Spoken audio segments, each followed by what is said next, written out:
Brought to you by AmSoil.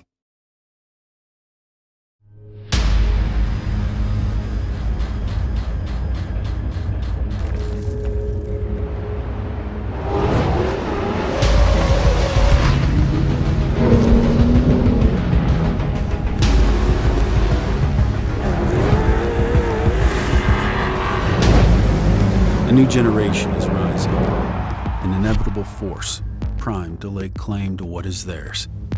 This is Young Guns.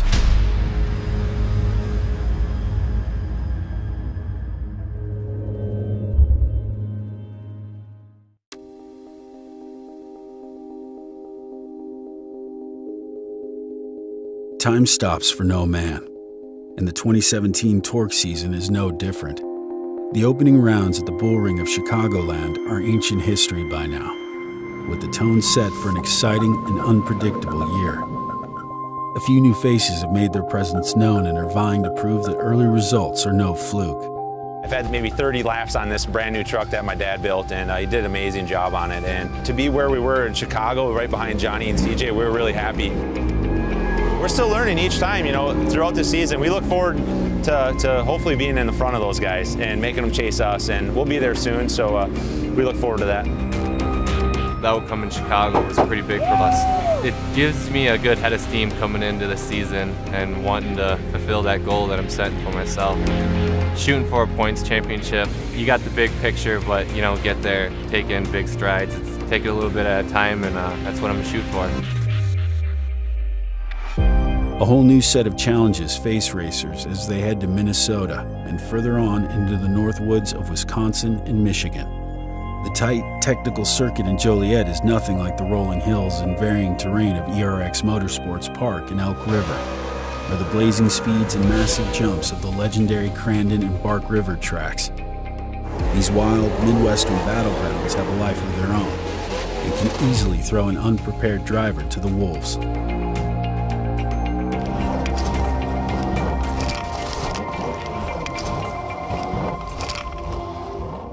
It is in the coming weeks that we will discover what the initial success stories are made of.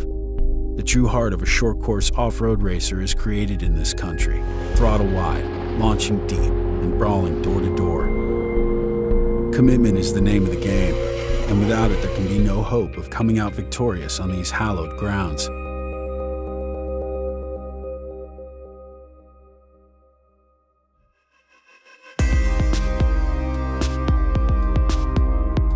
In only its sophomore year, the Elk River Motorsports Park has quickly become one of the top venues on the TORC schedule.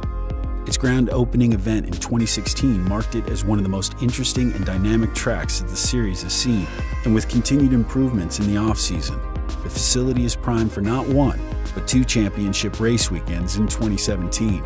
They just put a lot of thought into it, They made it really interesting to race on, and it makes it fun to drive and fun to watch.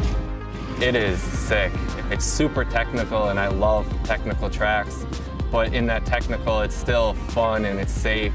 Big jumps, natural terrain, it's whatever racer wants. They did a lot of facility adjustments just to improve top-notch facility, right up there with Crandon and Bark River, and I think we're going to be here for a long time to come. I think it's great that we're coming here twice this year. I think it's really a unique track, and we're pumped to be back and can't wait to get out there. The unanimous feeling of excitement can only mean one thing: some memorable racing is about to go down. One of the best clashes of 2016 took place at ERX between the father and son duo of Johnny and CJ Greaves, and the anticipation of yet another classic battle is running high.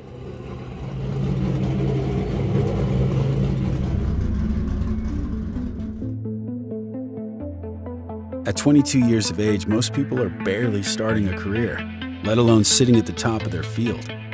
The same cannot be said for CJ Greaves. Only just old enough to legally chug the Victor champagne, CJ is already considered to be at the pinnacle of short course off-road, having won 3 Pro 2 championships and 2 Pro 4 championships in the last 3 years. You talk about CJ and all he's accomplished, and if you really go back on how long he's been doing this, he hasn't been doing it that long, but he's had huge success in every class, and he keeps doing it, and It seems like he's got a lot of respect from everybody, and a lot of guys look up to him. But of course, there's the guys that hate him because of what he's got and what he's done, and think he's been handed a golden spoon. You know, you're going to have that no matter what sport or who you are. Growing up riding motocross around by us, I was called a cheater my whole life when majority of the time my bike was more stock than the rest of them. But the minute you go out there and you run good and they can't seem to find the speed that you have, their first thing to go to is it isn't fair. You're cheating, you're this, you're that. So I knew from a young age to put that stuff behind me, and that's people trying to compensate for not wanting to put in the work or this or that. And we know as a team, and as far as any athlete out there, if you want to be on top, you got to do whatever it takes. If you're not willing to be in there late nights, early mornings, suffer some days, then you really have nothing to complain about. What could seem like hollow words from a kid who has rarely seen defeat are really anything but. While CJ has been blessed with the obvious advantage of good genes and opportunity from a legendary racing father, he has put in the time and dedicated himself to his craft. By learning the ins and outs of each vehicle he has competed in, and even prepping his 2016 championship-winning Pro 2 by himself, he has created his own competitive edge. CJ is a technician, dissecting lines throughout a race to discover even the slightest bit of extra speed, as well as totally in tune with his equipment, making incremental tweaks corner by corner to shave precious tenths off of lap time. His domination over the past few seasons has been so complete that it comes as a surprise that he has had some inconsistency already this year. The truck changed, it really did, and I'm struggling to cope with it. My driving style from last year and previous years and everything I had isn't working the way it did before. So trying to figure it out not only on the track but in the shop. Like, look at, all right, what did we change? It changed the geometry, it changed this. Our spring rate's still the same. I don't care what my dad's running or what the next guy's running.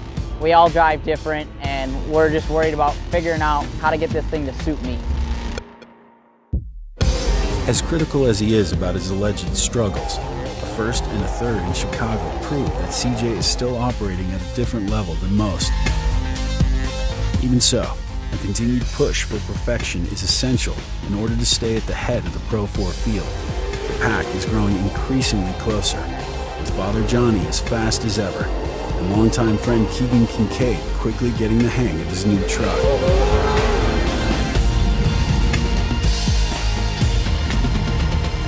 CJ Greaves, Johnny Greaves back there starting fourth, fifth, Ross Hook on the back row, and there he is out in front. Kid Brasho, the number 8. The opening laps are an all-out war for position between the Pro 4 elite, with Scott Douglas out front early, but quickly overtaken by the ever-faster Keegan Kincaid. Keegan's comfort in his new truck is becoming increasingly visible, but pesky gremlins are still hindering him from reaching max potential. CJ just clipped that corner pedal. Now he's gone to the outside. You see Keegan scrub some speed. Look at that, about 150 feet down that hill. He's underneath. They got to tell him he's underneath. He's got the bumper there, and you can't turn when he's underneath you like that. And Johnny Greaves, Johnny comes out of nowhere, and he might be in second. Adaptability and precision are on CJ's side of the continuously changing ERX track, but lap times are leaning in favor of his dad, likely due to a continued learning curve in his updated truck. Fastest lap of the race is Johnny Greaves, a 49.29, CJ a 49.98. With Johnny rapidly hunting him down, CJ is forced into a rare mistake, bicycling through a corner and allowing the elder Greaves to overtake. Johnny has now taken the lead. Oh my goodness! The hope for yet another epic father-son duel quickly becomes reality as power steering issues force Keegan to drop off pace. We heard it earlier that CJ even knows about Johnny. He sees an opening, he's going to go for it. Father or son, it doesn't make a difference. Look at this, up the inside. That was a mistake by Johnny. Johnny's not backing down. He gets down to the ground early. Remember, Pro 4s. CJ gives him a full truck lane. Look at them side by side. Johnny goes outside this time. I cannot believe it.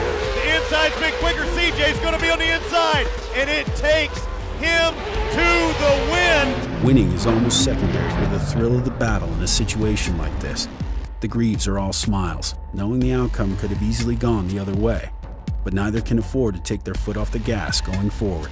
Moments like these can make or break a championship, and their smiles can't hide a burning desire to come out on top.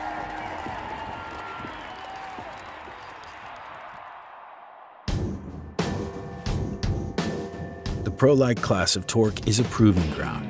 With limited horsepower and wheel travel, along with chassis restrictions, the trucks are relatively equal, resulting in very close and competitive racing. It is a place where driver talent and potential can truly shine through, and for many, it's where skills are honed for a more budget-friendly price tag before moving into the Pro 2 and Pro 4 classes. The Klymans are a family race team who have called Pro Light home since 2013.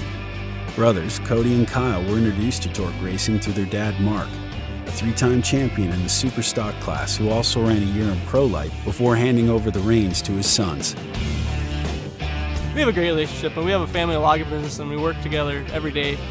And we come to the racetrack and practice. We're always pushing each other and looking at different lines and stuff like that. And we watch race tapes. And just a blast working, being that close to the family. And it's a friendly family sport, and we're out here doing it. And it's a dream of ours, and it's pretty amazing. We're very competitive.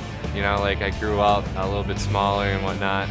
So he always had an edge in sports and stuff, but I definitely look up to him. He's probably the guy that shaped me into the person I am today. He's younger than me, but I really respect him for what he does on the track. We definitely want to win, but we have a lot of respect in the same aspect. It is a dream scenario for teammates to support each other so adamantly despite being in direct competition with each other on a weekly basis.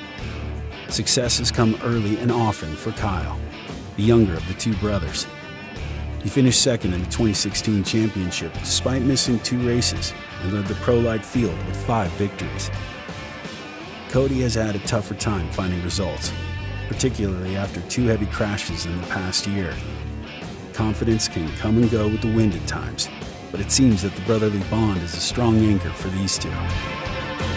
Seeing my brother do good, it pushes me to be better for myself, and we're obviously always growing every weekend and getting faster, and it's just fun having him right there. And there's a lot that goes into not just being here, but being on the track too, and he definitely has that figured out.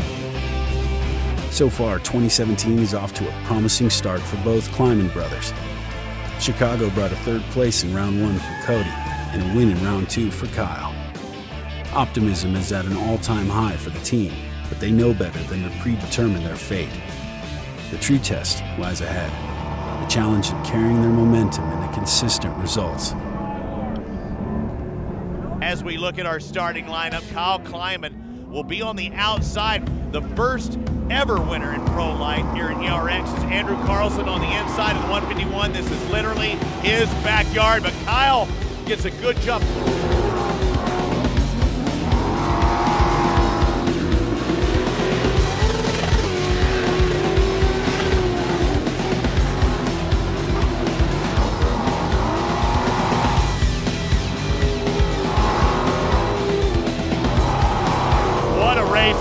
Carlson was just trying to set him up that entire time in that right, but eventually the 2 lanes merged.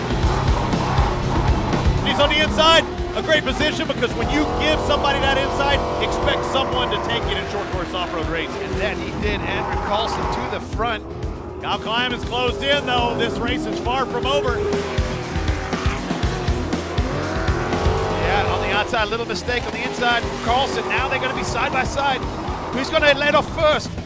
Squared it up. Watch Kyle go to the inside here, though. It's a drag race up this. Now Kyle's set up on the inside, and he cannot close him down, or now he can. He was having to be defensive, and it caused him.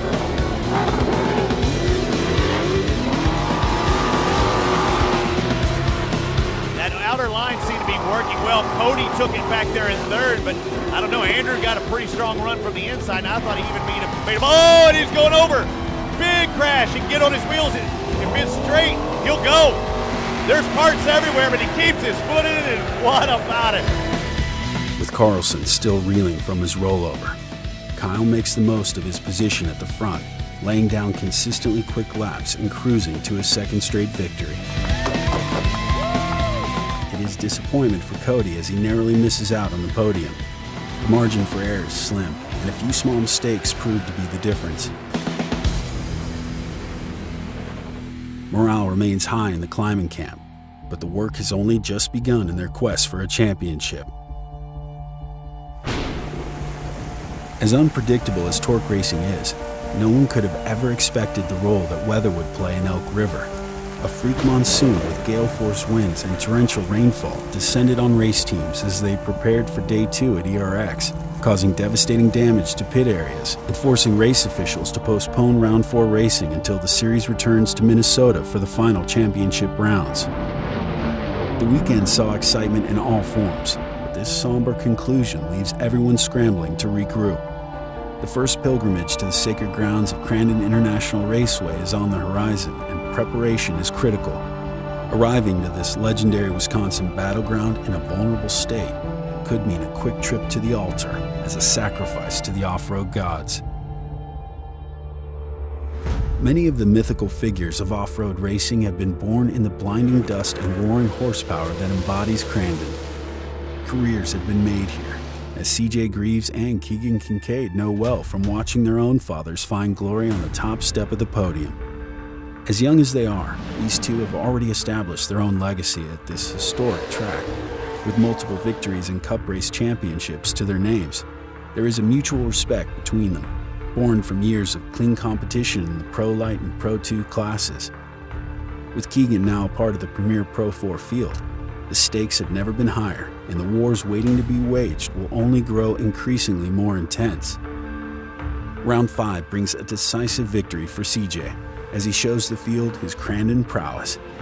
Keegan's speed is there, but a few slight missteps in a tough battle with Johnny Greaves are too much to overcome against a driver who rarely makes mistakes.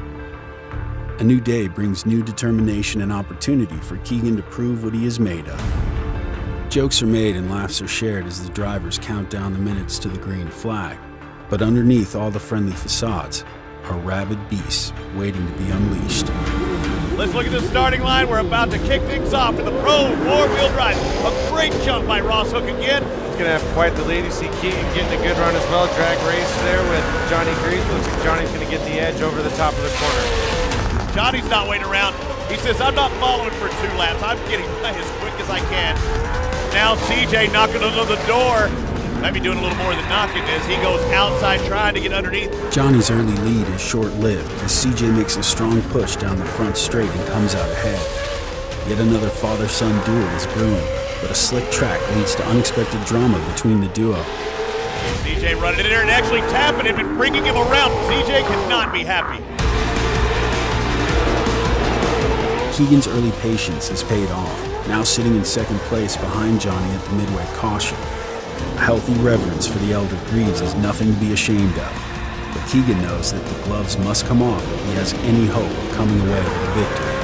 In that acceleration zone, you see the green flag. Keegan is really tight, as well as Scott Douglas back there in third. The 2 and 7 both want a piece of these Toyotas. Nice move. Wasting no time getting down to the inside, and the 2 is around the 22 machine.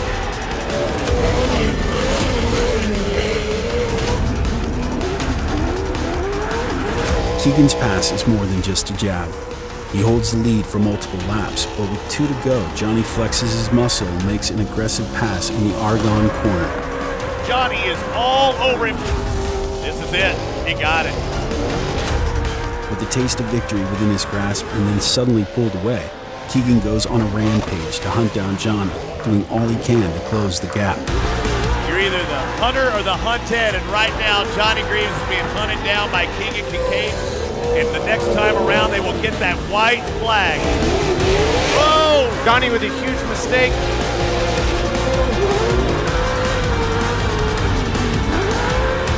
There's the place where Johnny made the pass. Keegan tried to do the slide job, makes the contact. We've got a drag race, the fastest part of Crandon right here as they head into the sharp hairpin turn. Johnny's got to close him down somewhat. Keegan's going to make him take the long way around out there in the fluff. That's so rough. Are they going to make contact, or are they? Look at them. They're both set up wrong, but Keegan sets up in the fluff. A good drive. Johnny's in position. Keegan trying to drive around him. Keegan squares it up, dives to the inside. We've got a drag race to the finish line, but Johnny Greaves takes his second win. The frustration of coming in second, while visible, is partially masked by the adrenaline that comes from having the battle of his life with one of his childhood idols. Johnny is comfortable on top of the box, but knows that it is only a matter of time before he'll be looking up at Keegan as he claims his first victory. Next time on Young Guns, the Pro 2 class has been one to watch, with clashes throughout the field and an ever-increasing truck count. Luke Johnson and Brad Lovell have locked in their places at the front of the field, dicing it up for the points lead, but a new challenger has arrived as we head to the Upper Peninsula of Michigan. In the 42nd year of competition at Bark River International Raceway, the hometown climbing team is ready to put on a show. Younger brother Kyle is running away with the Pro Light Championship after 4 consecutive victories, but Cody is itching to make his presence known in front of friends and family. The 2017 TORC season is well underway, but the conflict has only just begun. One thing is for certain, the youth movement is here to stay. This is Young Guns.